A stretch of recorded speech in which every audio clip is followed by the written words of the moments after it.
La méditation de ce 17 septembre est intitulée « Le processus de polissage ». Bien-aimés, ne soyez pas surpris de la fournaise qui sévit parmi vous pour vous éprouver, comme s'il vous arrivait quelque chose d'étrange. Au contraire, réjouissez-vous de participer aux souffrances du Christ, afin de vous réjouir aussi avec allégresse lors de la révélation de sa gloire. 1 Pierre 4, 12, 13. Dieu ne fait pas passer ses enfants par des épreuves sans un but précis. Il ne les conduit jamais différemment qu'ils auraient eux-mêmes choisi s'ils pouvaient, comme lui, voir la fin dès le commencement et discerner la gloire de l'objectif qu'ils poursuivent en tant qu'ouvriers avec lui. Il les soumet à la discipline pour les rendre humbles, les conduire au travers des épreuves et de l'affliction pour voir leurs faiblesses et les attirer plus près de lui. Les chrétiens sont des joyaux du Christ, rachetés à un prix infini. Ils doivent resplendir brillamment pour lui, projetant autour d'eux la lumière de sa bonté. Ils doivent toujours se souvenir que tout l'éclat qu'un caractère chrétien possède lui vient du soleil de justice.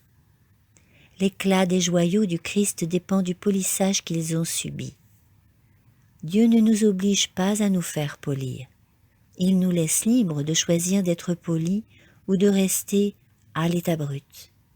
Mais quiconque est jugé digne d'avoir une place dans le temple de Dieu doit être soumis au polissage, sans lequel ils ne reflèteront pas plus de lumière qu'un vulgaire caillou.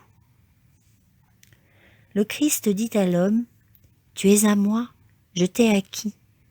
Tu n'es plus une pierre brute, mais si tu te places entre mes mains, je te polirai, et la brillance de ton éclat fera honneur à mon nom. Nul ne pourra te ravir de ma main. Je ferai de toi mon trésor particulier. Au jour de mon couronnement, tu seras serti comme un joyau de ma couronne de joie. » Le divin ouvrier accorde peu de temps au matériel sans valeur.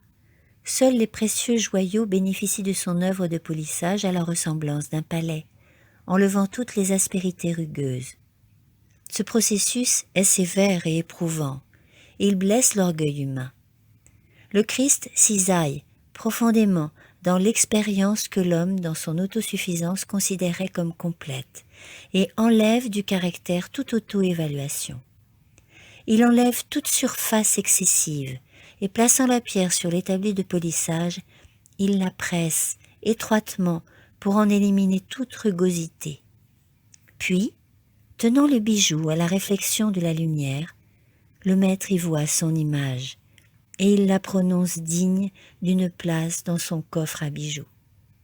Bénie soit l'expérience qui, bien que sévère, octroie de la valeur à la pierre. Amen.